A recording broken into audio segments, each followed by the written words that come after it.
নমস্কাৰ মানে আপুনি ভিডিঅ'টো আপোনালোকে চাই আছে তো আজিকালি দিনত আৰ্টিফিচিয়েলৰ এনেকুৱা বস্তু হৈছে আৰ্টিফিচিয়েল AI যুগৰ আপোনাৰ ধৰণৰ বস্তু বহুত বস্তু শিকিব পাৰে আৰু জানিব পাৰে। আপোনালোকে যদি টাইম বৰবাদ নকৰি পেলাই আপোনালোকে এই AI যদি ব্যৱহাৰ কৰে তেতিয়া আপোনালোকে বস্তুবিলাক গম পাব, বুজিব পাৰিব, শিকিব পাৰিব। এইখিনি বস্তু আপোনালোকে প্ৰতিটো মানুহবিলাকৰ শিকিব পৰাৰ কাৰণে সুবিধা হৈছে। টাইম পাছ কৰাতছে বা ইফালে যোৱাতছে আপোনালোকে শিকক। আজিকালি আছে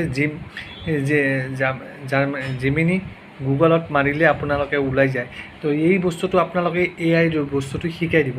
কিবা বস্তু নাজানে হয় তেখেতক আপোনালোকক বুজাই দিব AI দি যে আপুনি কি কৰি আছে আৰু কেনেকুৱা বস্তু মানে শিকিব বিচাৰিছে। এইটো আপোনাৰ AI দি ব্যৱহাৰ কৰা বস্তুবিলাক আপোনালোকে গম পাব। যিহেতু মই ফটোটো আপোনালোকক দি দিম, এই বস্তুটো আপোনালোকে চাই ল'ব। এই বস্তুটো চাই লৈ আপোনালোকে বস্তুখিনি শিকি ল'ব। থেংক ইউ, ধন্যবাদ।